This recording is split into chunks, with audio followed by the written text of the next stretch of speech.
does. Okay, so um, when we are talking about FIN 4802, FIN 4802, let me try to find if I can make my pen a bit. Seems as if I do not have that option. It's international financial management, right? So this module is just related to advanced financial management. It's related to financial management, the FIN 4801. So in FIN 4801, we are studying financial management within South Africa at domestic level. But now we are saying, let's try to understand financial management at an international level or scale, right? Why are we saying so? We might have a firm that is operating in South Africa. It may not be affected by some other things that are happening outside South Africa.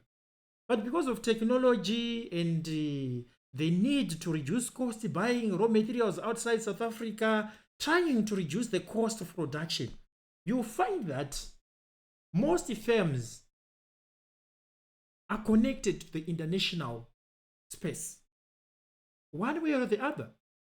You might not be selling your goods outside South Africa, but one way or the other, you are influenced. Maybe you are buying some of your raw materials, not all the raw materials. Maybe the machinery, you bought it from Germany and from China, right? Maybe you are operating within South Africa, but you are selling your goods outside South Africa. Maybe it's Bliss Chemicals. You know, there's Bliss Chemicals, which produces detergents like Mark and the like. It's based in South Africa, right? But it sells some products in Zimbabwe, Zambia, Mozambique, right? So what is happening in Mozambique becomes of interest also to Bliss Chemicals. If there is turmoil, if there is conflict in Mozambique, it can affect the business, right? So when I think of international financial management, we're thinking in terms of financial management at an international space or international level. So you find to those who are doing these modules concurrently, it will be also much much easier, right? Because you find that in financial management FIN 4801, we can do some rigorous calculations, but when you come here, we can do some calculations at a lower level. But now they incorporate the international aspect of financial management. So your background understanding in financial management, FIN 4801, will help you so much in FIN 4802. So guys, this is the basis of our module. You need to understand its financial management at an international scale. Okay, if you have got questions based on what we're going to start, feel free to ask your questions as we proceed. Okay, so we have these third units. So today we are going to look at the overview of multinational financial management. The overview of multinational financial management. Later we're going to look at international flow of funds and balance of payments. Later we're going to look at international financial markets. We're also going to look at exchange rate determination. We're also going to look at derivatives. All right. Also, one thing that I need to mention is that, you know, when we are studying some other modules, there is an understanding that maybe the first topic, the first class might not be really necessary. I wanted to find a document, but I'm gonna check it maybe later as we're finishing the class.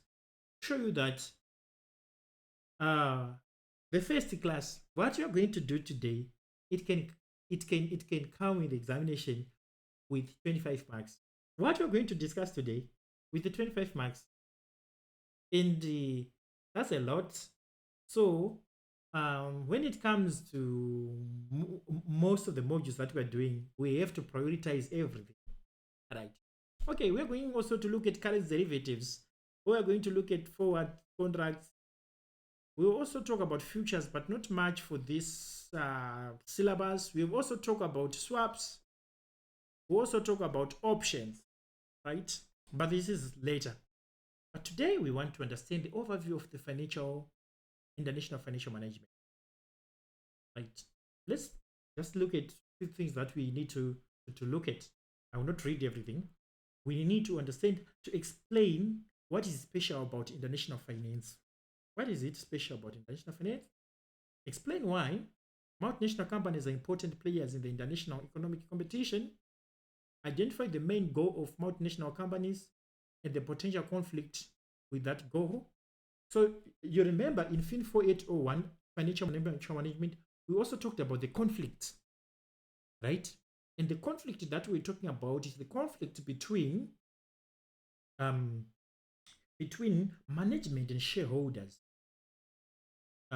We're talking about, sorry, I'm saying management shareholder. We're talking about the conflict between the owners, yes, the owners of the company, who are the shareholders, and the management.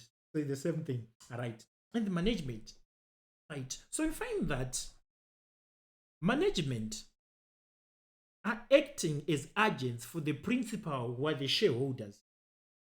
But there's a proclivity, a propensity for the management to at times run the company in their best interest, giving each other good perks, holidays, and unjustifiable remuneration, which is not to the best interest of the shareholders, because shareholders are the owner of the company. So that's when the aspect of conflict of interest arises. Let me not dwell on that. We also need to describe the key theories that seeks to explain international business. So this you can be asked. So as we are progressing with the module, we'll be also highlighting key areas, right? This is one of the areas you can be asked a theory question, and you can be say 25 marks or 10, and the other one 15. Also discuss the common methods used to conduct international business. This one is also asked so much, can be 25 marks or 10, 15 there. Identify some limitations and possible solutions associated with international business. Describe the impact of international opportunities on the multinational company's value. I'm sure we're together. You are able to hear me. If you have any questions, feel free to ask. This way, groups last year. Let's talk. What is international financial management? What is international finance? So this is the study of financial management in an international context, only in international context. It differs from general financial management. Why? Because now we're talking about exchange rates, right? Impact of exchange rates. Just to think that it is possible that maybe the beginning of the year, the exchange rate between it is, let's say, US dollar, 1 is to, maybe let's assume that it was something like 17 rand, I mean like that. $1 US dollar was equal to 17 rand. Okay. And let's assume that we have a company like MultiChoice. It wants to pay for the computers that were bought from Dell Inc. USA. Dell Inc. And the computers are a lot. The total computers that were bought, they costed something like 1 million US dollars, right? But you understand, there could be an option to say, okay, we had made a deal, the amount is payable in 3 months, within 3 months, right? So there's an option for MultiChoice to pay that amount today. Let's assume MultiChoice has the money. They can pay that amount. How much are they going to pay in rand? Because we are saying MultiChoice has got the money in rand. How much are they going to need? Definitely they're going to need 1 million US dollar multiplied by the exchange rate between the rand and dollar. They're going Dell for the computers they bought. But now, because of what is happening, you find that the rand is depreciating, sometimes it's down, up, down. Let's assume now they want to pay month end or maybe on 1 March 2025. And let's assume tomorrow the exchange rate we woke up and find the exchange rate, which is very possible to be 1 US dollar, 1 equal to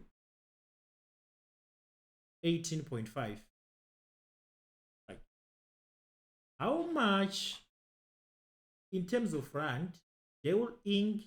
need to have so that they can buy 1 million, which is enough to pay Dell.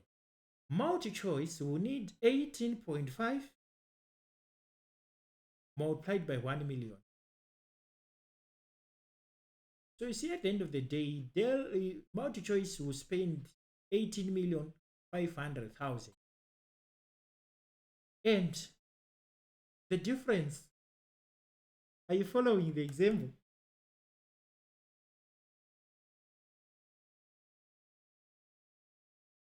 1.5, right? 1.5 million. Yes. And I think this 1.5 is a lot of money. It contributes to the wage bill or the salary for to buy maybe computers that were bought by Evertech from China or from USA, and Evertech will also increase the price. But when we are trying to think is that a company that has got transaction with other countries, with other companies in other countries, or just have transactions globally. Yes, just like a company that was operating in Ukraine only. Maybe it was really affected by the war between Russia and Ukraine. But if the company has some other subsidiary outside, they managed to survive. So that's what we call diversification. You cannot put all your eggs in one basket. Let's proceed. I'm not talking too much. Okay, let's proceed. I'm sure we're together. If you have questions, ask. According to Sackville, international financial management relates to activities. So international trade, we're just thinking in terms of exporting, importing.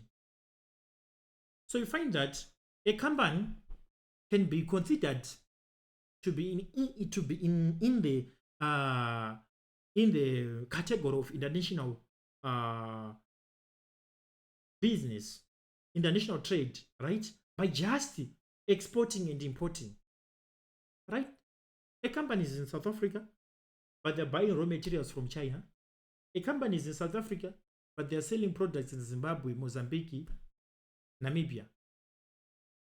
That's international business. They might not have a branch there. They might not have a subsidiary there. They might not have licensed another player there to run their business. But they're exporting, and their goods, maybe they're now channeled into the retail sector of that country. That's international business. So we believe a company like that must be concerned about the international aspect.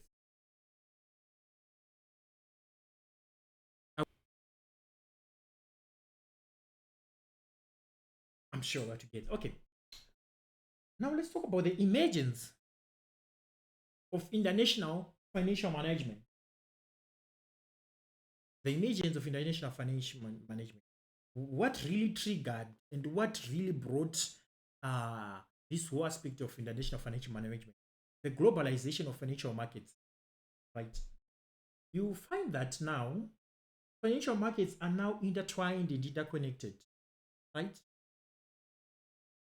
Back then, if we are trying to check the banking structure of USA, which is the one of the biggest economy, right?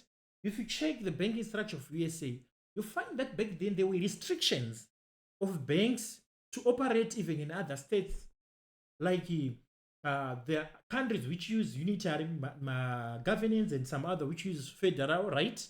So you find that there were banks in Gauteng which were not allowed to have also some other branches in maybe in KZN, right?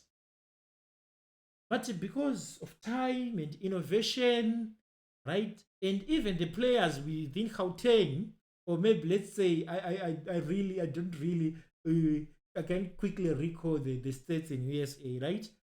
But because of innovation, you find that there were players who were trying to circumvent or bypass those regulations, and one way or the other, they'll be found operating there. So you find that the deregulation or removal of those restrictions of banks to operate in other states led to the interconnectedness, the intertwining of the banking sector within America and eventually within the globe. So you find that banks in Africa are interconnected, banks globally are interconnected to the extent that the failure of one bank in USA or banks in USA will not only affect the US economy, but will perpetuate, cascade, and affect maybe the broader economy. If we can recall to the 2008 global financial crisis, it started in the United States, but it perpetuated and later on affected the broader economy, and it affected the whole economy. That's what we call systemic risk, especially when we're talking in risk management. It's called systemic risk. The risk that the failure of one bank or big institution will lead to the series of failure of other banks or other institutions. That's a contagion effect, a ripple effect, right? There was also a company, I'm sure, some years ago, not far, um, in China. It was called Evergrande. You can look for it, Evergrande. It was a real estate company, right? The company had a debt of something like 300 billion US dollars, and it was struggling. The company tried to hire chartered financial analysts. They tried to improve, resuscitate the company, right? And it was thought that the failure of this company can spark a challenge. Why? Because this company had this huge debt. Maybe it borrowed some companies, some banks in China. Maybe it has got some outstanding debt with companies in Japan. We supply steel. Remember, South Africa is one of the largest supplier of, I'm sure it's scrap metal to China, if not mistaken, right? So maybe there are companies in South Africa which are not yet paid. So the collapse of such a company can lead to other companies in South Africa to collapse because they've got their debt outstanding which is not yet paid, and the company is now down. So you see how the international economy now works. But now we're talking about the financial markets. The globalization of financial markets, it is now the intertwining that banks are interconnected, right? Integration of financial markets, one and the same thing, increase the international trade and goods mobility. You know, today there has been an increase in international trade and movement of goods like never before, right? You know, now you can buy something from China and you get it a few days later. You can buy something from Indonesia and the like. You understand? There's now no limitations to say if there is a release of a certain product in USA, you need to wait for 2 years or 2 months for you to get it. There has been also increase in the movement of goods, even within the region, within the continent, and intercontinental. There's been increase in international trade, right? So such increase is facilitated and has brought up international financial management because their borders are different. There are different laws in the different jurisdictions. There are different currencies. There are different laws, politics, which can affect that movement of goods and services. Also, massive legislation of international trade and investment also brought up. That's what I'm talking about, legislation, right? Because of those movement of goods, there was also increase in legislation, try to manage the movement of goods and the like. You know, there will be embargoes, there will be quotas, there will be custom, there will be tariffs. I'm sure you understand the issue of tariffs. It's also something that is topical, especially with the coming of the US President Donald Trump. So all those things have brought up the aspect of international financial management. Are we together, guys? Yes. Yes, we are. You?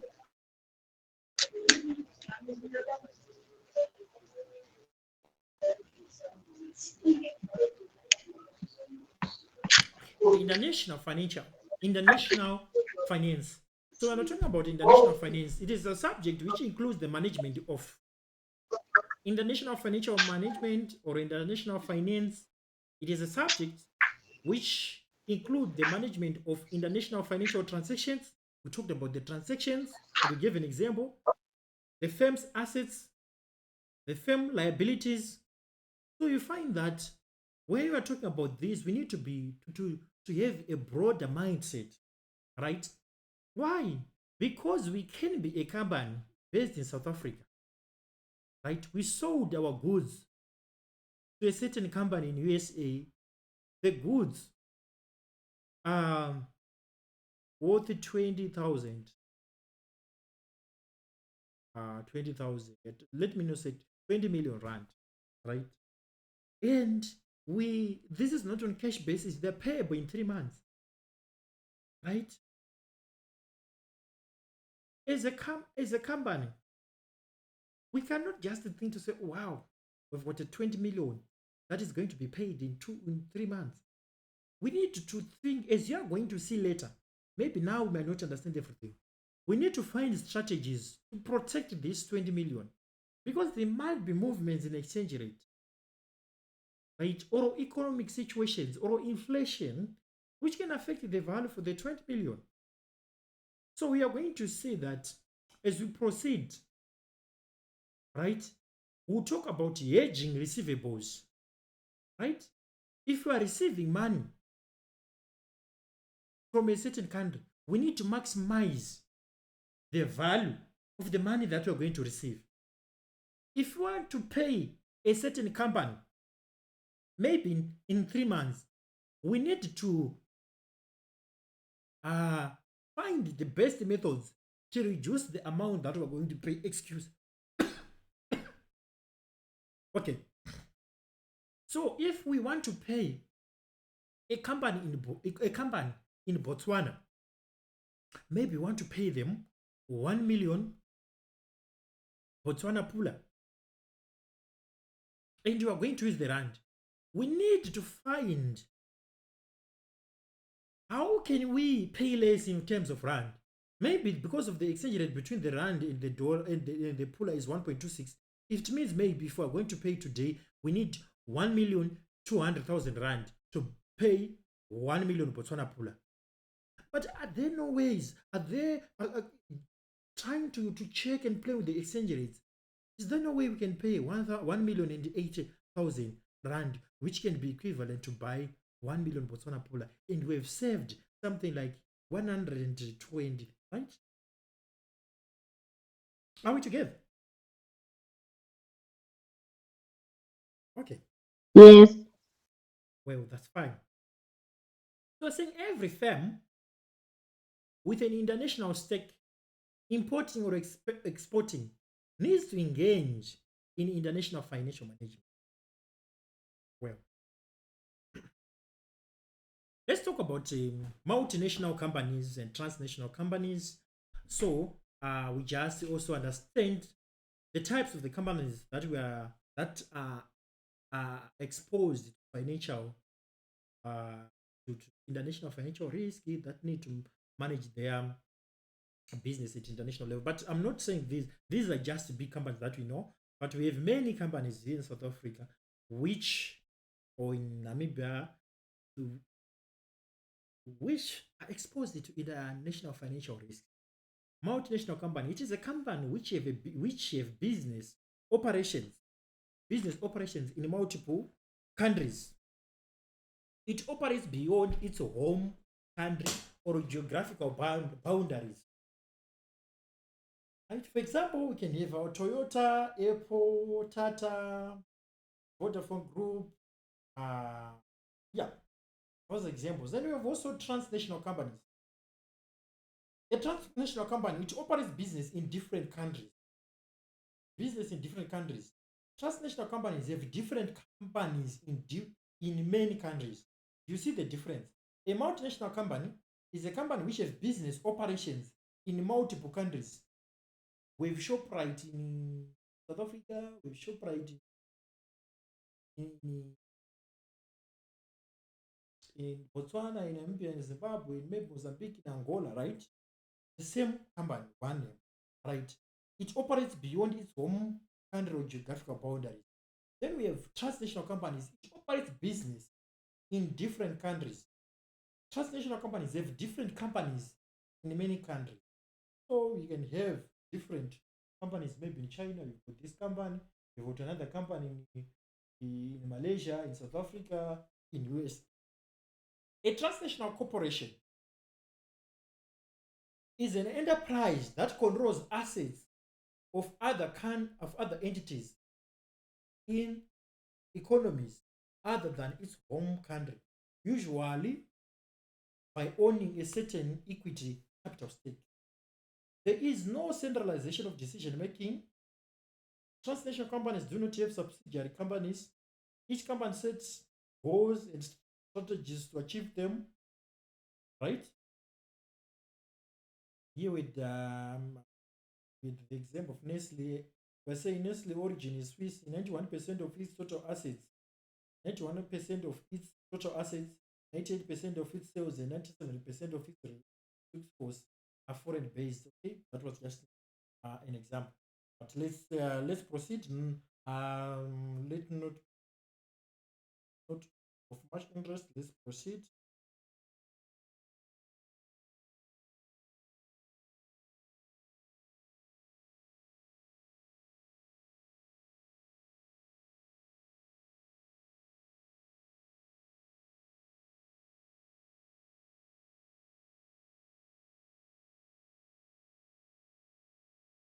Okay. Yeah. Let's just see about. We were talking about transnational companies and multinational companies. We have that this research that was done. We just want to understand some facts about these companies. You find that these companies are very big. Their net worth might be multiple times than the GDP of some other countries and other countries that have got lower GDP. So you find these are big companies which to some extent can influence even the politics, can influence the policies in different countries. Transnational companies are economically very wealthy, and that's potentially more powerful than many of the world's nation states, right? Because, guys, if you assume that Apple was now something like 2 trillion, right? 2 trillion, and South Africa's GDP, something like maybe 400 or 500 billion, those companies very influential. According to Oxfam,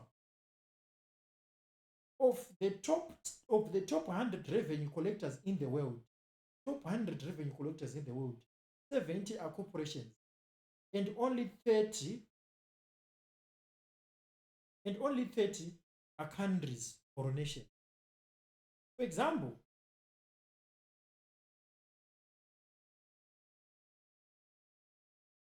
for example, BP is bigger than Finland, while Chevron is bigger than Ireland. And the combined annual revenue of the 200 largest transnational companies exceed those of the GDP of the 182 nation states containing 80% of the world's population. You understand? I'm sure you understand these facts about these companies. They're so big. To say that their revenue, the 200 companies, largest companies, right? Their revenue collection is more than the GDP of 182 nation states with 80% of the world's population. McDonald's is McDonald's is a large multinational company. It has over 34,000 restaurants in 119 countries. So these are big companies. So it's a company that is operations in 119 countries. and they have a head of office. At the end of the day, maybe the annual, they need also to provide the, the their financial results, maybe in one currency, maybe it's United States dollar. So consolidating the revenues collected in 119 countries and now provide them in one currency. That's a lot of work, right? Even management of the different political situations in different countries, which country to invest, all those things is a lot of work that has to be taken into account when thinking about it.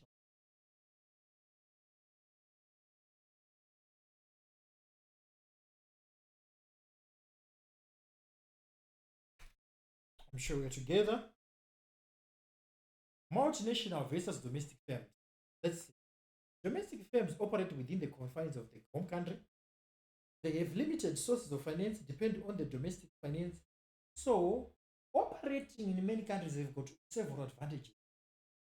If you're operating only in South Africa, it means you can only borrow from FNB, Standard Bank, and the like, right? And maybe if you want to issue shares, you just use the Johannesburg Stock Exchange. But a company that has got operations in multiple countries, they can borrow in many countries. And you can find that the cost of borrowing, interest charged in South Africa can be too high. And because you're operating in different countries, you are registered, you're a business operating in different countries, you can borrow in countries where interest rate is low. The cost of borrowing is low. So countries that have got business internationally, they've also an advantage of getting finance at lower cost. Okay. Also, domestic firms have also they have limited risk and limited diversification of risk they are exposed to. So we are saying domestic firms have limited risk and limited diversification. So if you're operating only in South Africa, you only need to be worried about the risks that are affecting South Africa, apart from global risk like COVID-19, which affects every country, right? Yeah, though it's not sure. Okay, now we are saying you are only affected. A war in Ukraine and Russia might not affect you directly. Yes, we know that there was an increase in cooking oil prices and other oil related products because of the canola oil disturbance in Ukraine.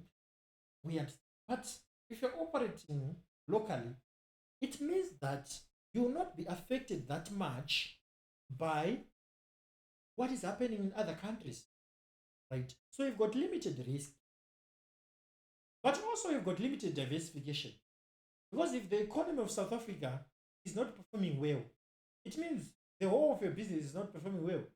But a company that has got some other business outside South Africa, it is better for them. Yes, because maybe another country is booming and uh, poor revenue and losses that might be incurred in South Africa or negative returns might be compensated by better performing countries. So, as much as you limited risk, you've also limited diversification. And when we're talking about diversification, we're saying that you're trying to spread your risk across different sectors or across different markets or countries. If you are operating only in Ukraine and we have war, it means you're going to be affected maybe completely. But you've got some business in USA, in China, South Africa, in Cameroon. It means you have spread your risk. You have diversified your risk. It means that the fact that a branch in Ukraine is shut down, it does not mean the company is completely wiped out because we've got some other branches, we've got some other companies running. So we've diversified our risk. We have not put our eggs in one basket. However, due to the advent of technology, most firms engage in international business one way or the other.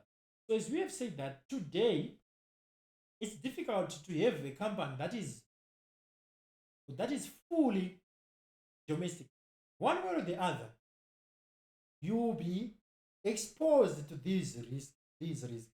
The example that we gave, like the example that we gave to say, oh, you are operating in South Africa, but your company needs cooking oil from that is also an input from Ukraine, right? So the war between Russia and Ukraine will push the price of cooking oil up. It definitely will make you maybe as a baker to increase the price of bread because one of your raw materials has increased owing to the war between Russia and Ukraine. Also, importing and exporting. You are based in South Africa as a company, but the turmoil, the political challenges in Mozambique might affect your business. Okay, hence we are exposed to international business risk. Even as individuals, we are exposed to foreign exchange rate risk. We need to buy some goods from Botswana. We need to buy the puller first. You will need to sell your rand first and get the puller. Buy goods in Botswana. Maybe the example is too close. You want to buy a laptop online from USA, right? You want a very good laptop, and let's assume that your laptop arrive, laptop which cost much. Let's assume that you want a Dell, maybe a Xperia what those big ones costing 78,000. Let me not put it. Let's say you found it on the internet. It's something like $3,850, $3,800. And no, because no, you do not want to have that post purchase. Uh, maybe can I say paid or what? Did I buy the right thing? Is it value for money? So you are still checking, see if the right product. Let's assume that this is the price, right? In the exchange rate today, when you are checking, is $1 equal to 18. Means if you're going to buy, you need to spend 3,800 multiplied by 18, which you can do the calculation and tell me the calculation, guys. How much are you going to spend? 69,300. 69,300. Mm. Thank you. Right.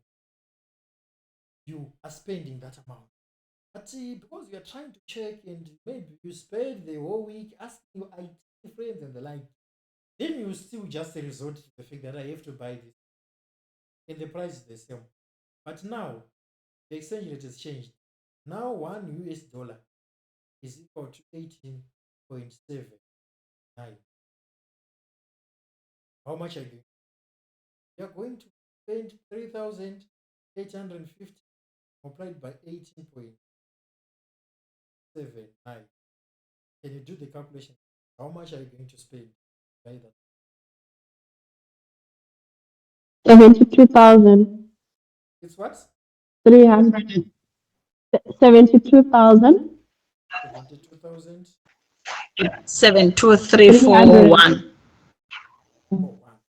Okay. Yes. Thank you. But you see that this 2,300 could, you could maybe pay the electricity for your home or maybe bought something else. But it is the movement, that movement in the exchange rate, which is very possible, which can affect you that much. So you find that at the end of the day, because of the globalization of markets in general, and you buy goods online and the like, you really find that even as individuals, you tend to be affected by this movement. Just a week, that movement in exchange rate has costed you more than maybe 2,300.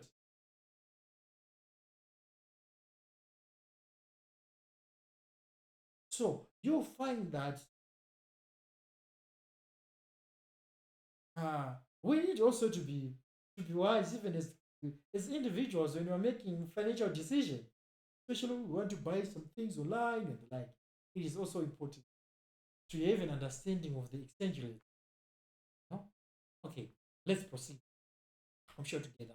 What is the goal of international business? The goal of international business is to acquire resources, right? Resources may include capital, information, human capital, technology. I'm sure you know, guys. Uh, and as we are doing this module, I would just also we'll be just discussing a lot of things so that we'll be also be having understanding. Because maybe one way or the other, you want to do an MBA, right? And we have maybe a module in geopolitical economy, definitely. You need to understand the wide economy, right? So we'll be exploring a lot of also things which will just also be addition to your knowledge, right?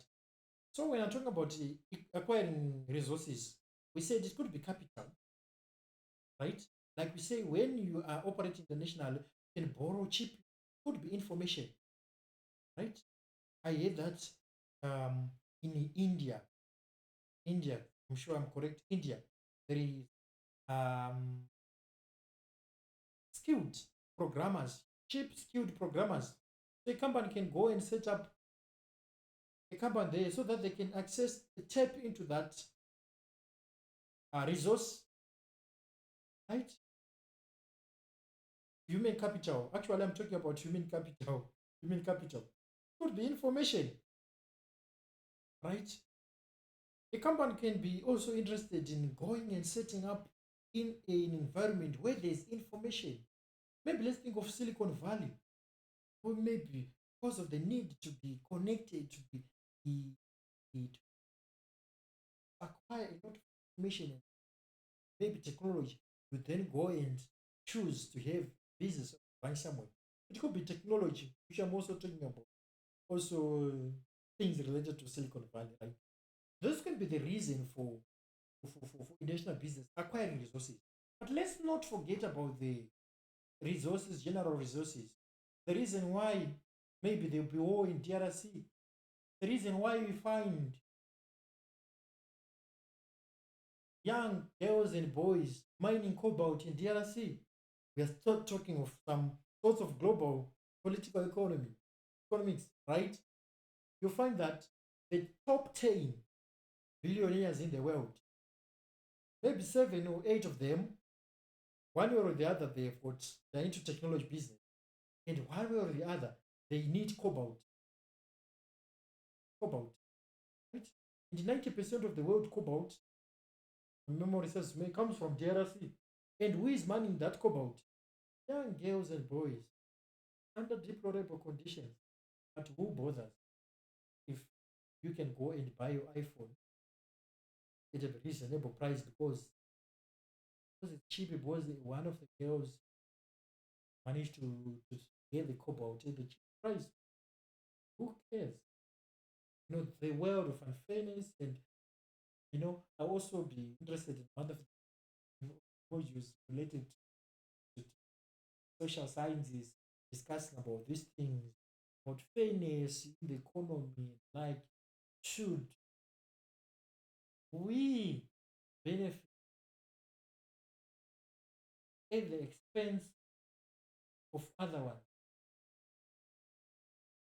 right? So you find the riches of the riches, right? In the expansion, the propagation of their riches depends on the poor, right?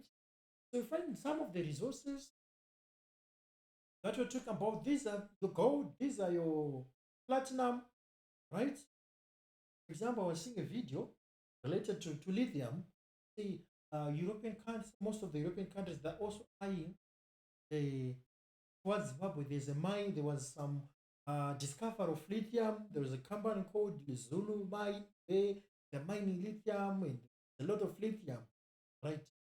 So you find, because of African policies, now they're saying you have to establish, you find that business are coming from China. If you check that video, business are coming from China to establish in Zimbabwe, from Europe to establish in Zimbabwe, for them to get lithium, right? Because lithium is becoming a very important resource because of green energy and the like. Let me not dwell there. Sales expansion. Another reason is to expand sales. You cannot fully grow just operating in South Africa. You need to start selling in other countries. Expansion allows the company to reach more potential customers. A company like Bliss Chemicals, with their mark detergent, their bleach, their what, only selling within South Africa, they were not going to make more money or more sales. But their growth to start selling in Namibia, Mozambique, Zimbabwe, maybe Angola, there has managed to attract more customers and expand the sales and revenue. This also translates to increase the revenue. It also minimizes risk, right? Because there is competition in South Africa, maybe there are a lot of brands and the like. But if you've got also an expanded market, you can also better manage competition. A company with presence in multiple countries can minimize risk of poor economic activity in one country by other markets performing better in other countries. If the economy of South Africa maybe is not doing well, but if got presence in other countries, those countries might be doing well. Identify the main goal of the multinational company and potential conflict with that goal. Remember, in financial management, as I said, that there is a relationship. It's just the financial management at an international level. The main goal is shareholder value maximization. That's what we talked, right, in financial management. So the first goal of multinational companies is to maximize the value of shareholder. Usually, the managers of the company are different from the shareholder. So we're saying usually the management of the company is different from the owners of the company. So now your homework, which might be already answered below. What is shareholders' value? What can be done to how can it be increased or maximized? So if you go to your financial management class and notes, you're going to. So we're saying the main goal of multinational companies is to maximize shareholder. But there can be conflict of interest because management may now choose not to focus on that goal. That's the agent's problem. According to these guys, the growth of companies, according to Abula and Valentine, 2009, the growth of companies across borders has reduced the level of trust between shareholders and manager. Globalization and technology. Globalization and technology advancements emerged to be the instruments which led to the difficulties in shareholders or owners scrutinizing all the activities of the managers or the agent. Shareholders have the fear that managers might act outside their interests as the owners if proper governance is not applied. Due to the growth of the companies, you've got a company that has got operations in 119 countries. It might be difficult to be able to scrutinize as the owners of the company. If all the managers in different countries are working towards the best interest of the company or are working towards the maximization of the wealth of the owners, of the shareholders, that size of the company can be a leeway or a room for management to appropriate themselves with wealth and not work according to the shareholder maximization goal. When I talk about shareholder maximization, we're just trying to improve the value of the shareholders, trying to say maybe their return on equity will increase, which is something that we cannot discuss now. But if you go to a financial management class, we might have talked about it.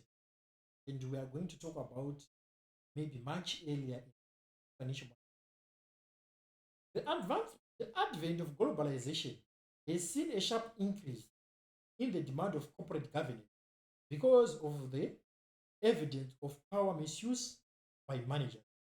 So those who do FINFO, who do RSK 02, will also do governance and compliance, and they will be able to understand a lot related to governance and compliance. So, due to globalization, governance has become a very important issue. We talked about this also in financial management. Even when we're talking about financial management in general, governance has become important. So to make sure that managers are not just taking huge paychecks, are not just making unnecessary trips or some unexplainable remuneration in those maximizing.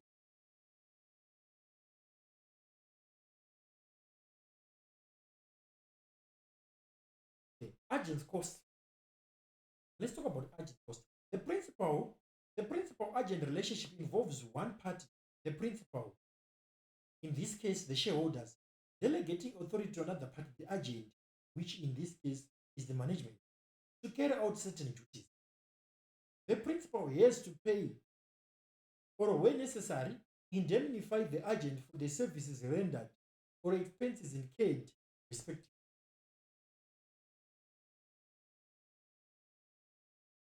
Managers might take more risks if not monitored. Right? So it is also important that managers are also monitored. That's the reason why we have a board of directors. Because management can take excessive risk that can lead to the bankruptcy of the company, that can lead to huge losses. So management also need to be monitored in terms of risk. So those who are doing RSK 01 operational risk, they will talk about risk appetite. Risk appetite, which is the amount of risk the organization is willing to take in pursuit of its objectives. And the risk appetite is set by the board, the management, right? So the board set the risk appetite, and we have what we call a risk appetite statement, which in summary explains the amount of risk the organization is willing to take in pursuit of its objectives. So some risks that are outside the capacity of the organization to take, they should not be pursued. Share together. Managers may end up focusing on the growth of their subsidiaries at the expense of the whole multinational company. So you find that because of that aspect of competition, you can find. Are you able to hear me, guys? It's as if there was a sound glitch.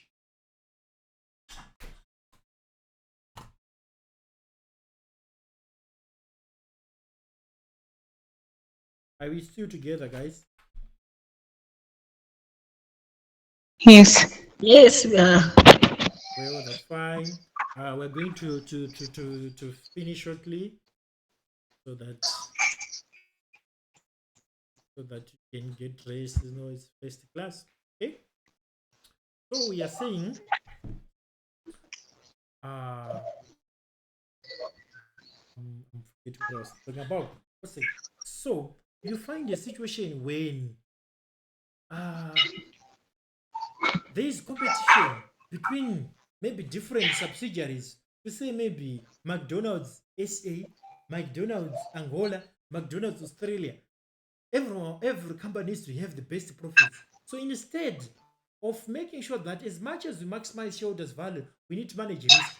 You find that companies in different areas will end up making or getting into excessive risk so that they make huge profits and build a name for them to say they've made these profits. But at the end of the day, eroding shareholders' value by getting into excessive risky projects. Okay. You can also check your mic, guys, so that there will be no background noise. Then we can turn on it when we want. Okay. So corporate governance. There's need for corporate governance. Those who do 02 talk about it much. Corporate governance deals with the establishment of structures and processes with appropriate checks and balances that enable directors, the board of directors, to discharge their legal responsibilities and oversee compliance with legislation. So corporate governance will be available to scrutinize and make sure that management are working in the best interest of the shareholders or the company. So at the end of the day, it's not only the shareholders, because there are also creditors who gave the loans to the company. So as much as the shareholder value maximization is the main goal, there is need to strike a balance uh, over the interests of the different stakeholders. Governance of multinational companies and transnational companies, centralization and decentralization. Centralization, the headquarters retain the control of all subsidiaries. Major decisions are handled by the headquarters. The parent articulate the goals for each subsidiary.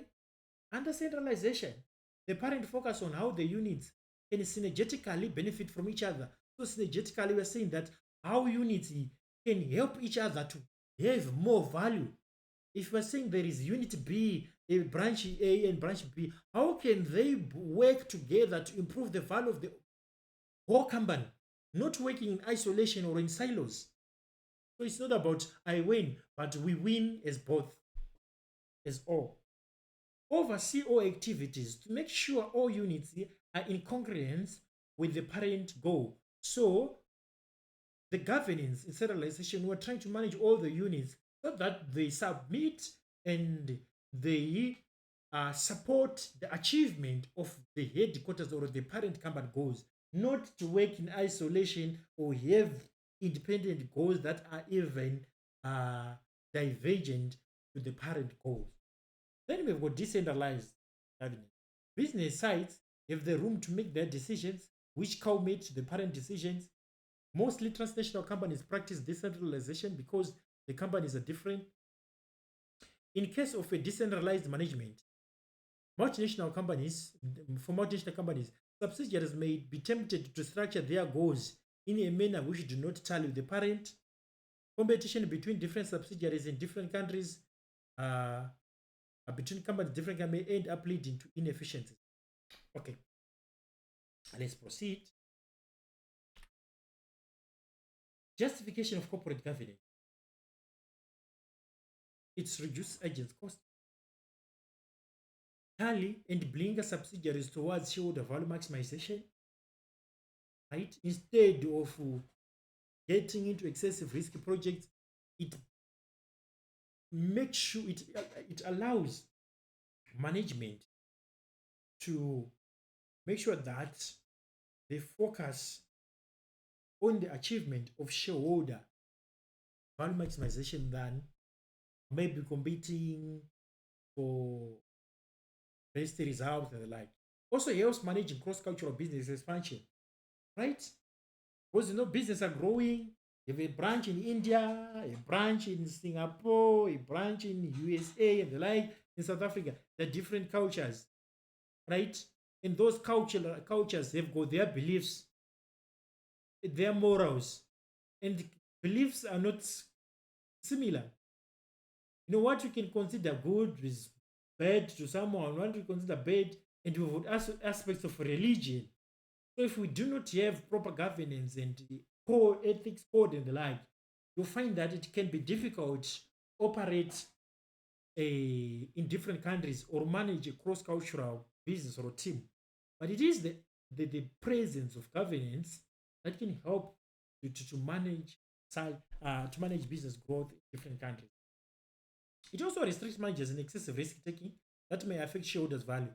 Because you find that in financial management, we will talk about capital budgeting, investment appraisal, making sure that we are engaging in a project that provides positive NPV or a net present value. I'm sure we might not We have not yet covered that. But projects that provide positive net present value are good for the business and they maximize shareholders' value. Right? And we have to weigh the risks attached to those projects. But you find that because of the need to achieve and be the best, companies may end up taking excessive risk, which might end up eroding the shareholders' value, right? By engaging in projects that are too ambitious, which can fail. It also focus on efficient resource allocation. That's the good of corporate governance, rather than wasting resources on other things that are not directed to shareholder value maximization. Companies can interrelate and work on a common goal. Instead of competing, companies work together, which improves also even synergetical benefits, increase the profits. Sustainable development enables the organization to meet its current needs without in any way compromising the ability of future generation to meet their own future demands. So you're talking about things like triple bottom line, and you say that it is not only now the aspect of profit maximization, but also to check the aspects of the employees, how employees are treated, how the environment is treated. Without governance, you find that the goal will be just shareholder value maximization, profits. What about the planet that you're operating with? What about the environment? What about the people? You know, we have got big companies who have been named in terms of child labor, forced labor, right? Employees working as much as 12 hours, child labor. Some parents taken to promise to promise the good work, good jobs, and they will end up uh, in farms where they are not allowed even to go out. It maybe that was the last time to see their loved ones, right? And now when you are talking about business, it's not to say, oh, okay, you as a company, you are not engaged in that stuff. But if you have a supplier which is involved in forced labor or child labor, you are also caught up. You need to make sure that your suppliers are doing the right thing, are also interacting with the environment well, are also paying fair remuneration, and are not practicing illegal labor, are not in illegal labor practices. That's when we say it is not the companies which compete, but the supply chain, right? So you find today a business is directly linked to its supply chain. And if you want to buy a product online, do you know that you can deny buying a product online based on reviews? And maybe those reviews are not directly related to the actual product, but to the supply chain to say the delivery was poor. What you see? So you that's the reason why you really read reviews, right? And you say, "Ah, everyone who was recommending the product, I was talking about the actual product. The product is nice, but someone is complaining to say, uh, the product, when I received the product, I received it after 5 days. It was said it was going to be delivered within 3 days. I wanted to use the suit for a wedding. I received the product maybe 2 weeks later. So it might not be directly to the company producing the product, but now you'll be blaming the company that is producing the product. Yes. Why? Because they are one and the same with their suppliers or with their delivery guys. So you find that a business, it's not now the business which competes, but the supply chain. So the efficiency, the resilience, the agility of your supply chain from end to end, up to downstream, determines your success in the market. Because when the reviews are given, they just give reviews. Because someone is emotional, they don't care that it's maybe it's an Apple product. If the supplier, the delivery guys did, or maybe there's some breakage, or maybe the box seems to be opened, or what, it will be all on you. So you need to make sure that it's business. You need to make sure that uh, supply chain are well managed. And that's the reason for corporate governance. Companies like Unilever, they've even put some um, contract to their suppliers, some requirements. Say maybe make sure it's that the food is organic, how you do your control your pesticide, your pest and the like, not harmful, and how do you deal with your water, your carbon footprint, all the like. Just saying general. Also, it reduced corruption and fraud. Corruption and fraud.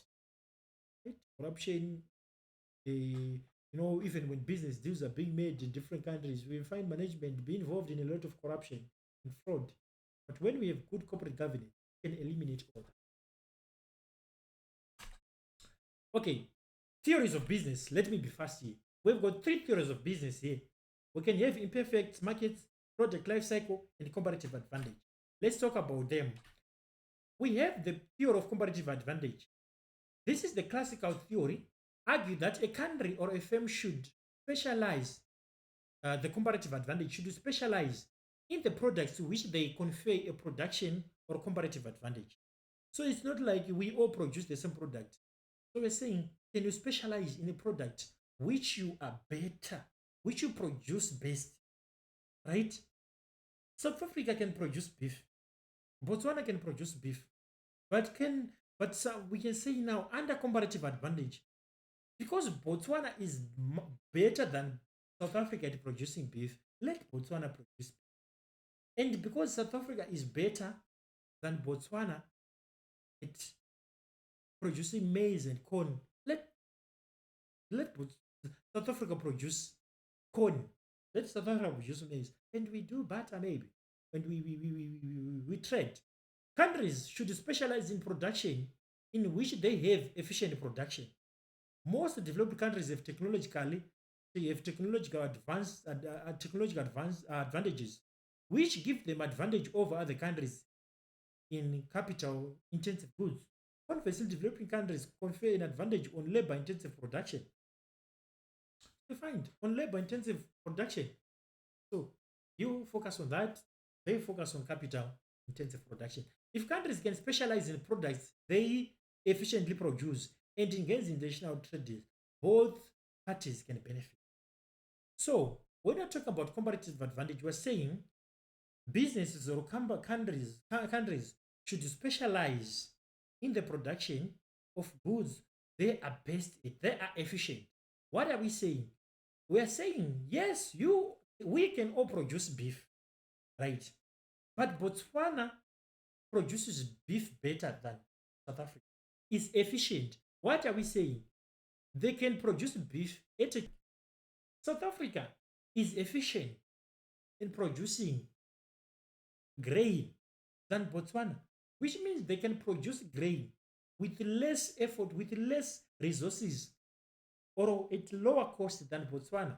So, as much as Botswana can also produce corn, but can we specialize in areas, right, which we are most efficient, and then we do better? That's the comparative advantage. Which you say we can do business internationally. One is focusing on what they are best at, and the other the best at. Then we do trade. Okay. The theory of imperfect market says world markets are not perfect. Different countries possess different advantages over others, which cannot be easily transferred. Due to the fact, due to that fact, markets have inherent advantages. So markets have gotten some advantages. Like there might be advantages related to Africa, advantages related to maybe to New Zealand. Maybe sheep production is easier there, so they just have who you can't do anything to get better wool unless maybe you can get it from maybe New Zealand. So some resources cannot be easily moved. It is difficult to move cheap labor to where it is highly demanded. You might really need labor, skilled programmers, but sometimes the best way to do is just to go and say the company in India where you can get skilled programmers at cheaper price, right? It is it is it possible to transfer the fertile soils of South Africa and Zimbabwe to Europe? Because right? Is it possible to transfer the climate and weather conditions of Africa to America? Maybe not possible. Due to these imperfections and complexities, firms expand internationally to near themselves to cheaper labor and resources, and maybe climate conducive to certain business or certain ventures, right? I'm sure we're together on theories international. Let's talk about the last theory of product life cycle. It says the theory suggested that a firm will first establish in the local market. For example, in South Africa, maybe let's assume it is a delivery company, it is express overnight express company, maybe it's a courier, right? Based in South Africa. If the firm can manage to stand in the home country in South Africa, it is a result of advanced knowledge of arrivals or skill. So you've managed to do well in all the maybe the states, in all the provinces. The firm's products may start to get foreign demand. Maybe now we are starting to do some deliveries in Mozambique, maybe in Namibia. The company is selling online and you can deliver there. You are growing, right? Or maybe it's Bliss Chemicals. The mark self, the mark, because of what Unilever did, every detergent is now safe in our minds. Okay, so we're saying Bliss Chemicals produces mark, and mark is now all over South Africa. How they have received good reception. There was a fight between detergent products around 2013. I'm sure 2013, 2014, if not 2015, 2016, 17, where the two guys collided. They had a clash, Unilever and Bliss Chemicals. Unilever with their sunlight and safe what, and Mark with and the Bliss Chemicals with their Mark. It was a heated battle, right? Slashing prices so that they win the detergent market. So the newspapers, the press was saying customers benefiting over the detergent war. There was a fight to win the market. But yes, Bliss Chemical managed to win, and because it's also good to have many players, not just have Unilever only, Safe and Sunlight. It's good to have variety. Good. It also improves quality. Right. Um, so we're saying the firm's project may start to get foreign demand. Now we need, some some guys from Mozambique came, they're buying Mac. You see the demand. These guys they're buying Mac, Zimbabwe, Namibia. You see, getting foreign demand. The initial stage for this demand can be met through exporting. So firstly, you can do exporting, and you've got maybe retailers there buying the Mac and reselling there. But you might find that it's not enough, because now you expect maybe the 3 kg of mark to be sold at maybe, let me say, maybe 57 rand, and it's now being sold at 104 rand based on the currency there.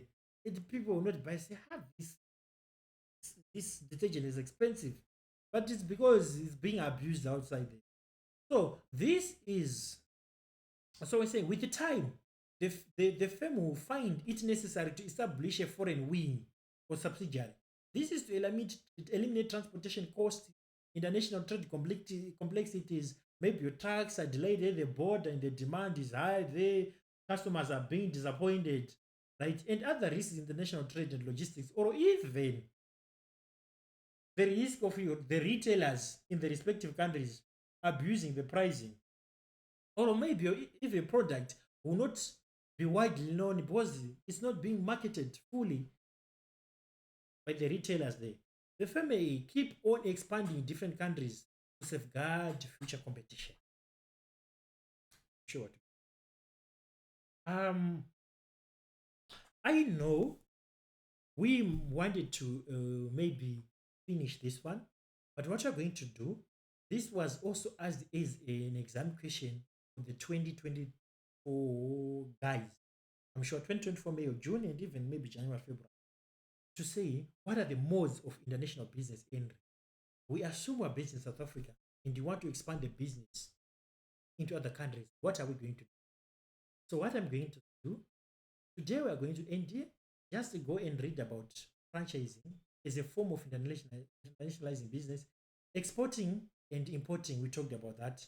Licensing, joint ventures, merger and acquisition. I'm going to give you though the slides so that we can read about importing, exporting, franchising, licensing, the difference, just know the difference between the two, joint ventures, mergers and acquisitions, multinational companies, opportunities, threats. Then we're done. So we'll meet. I'm going to provide, I'm sure those who are new, the timetable and the like, so that you know days we meet. Now, let me leave the time for you guys before we conclude. If you've got any questions based on what we asked.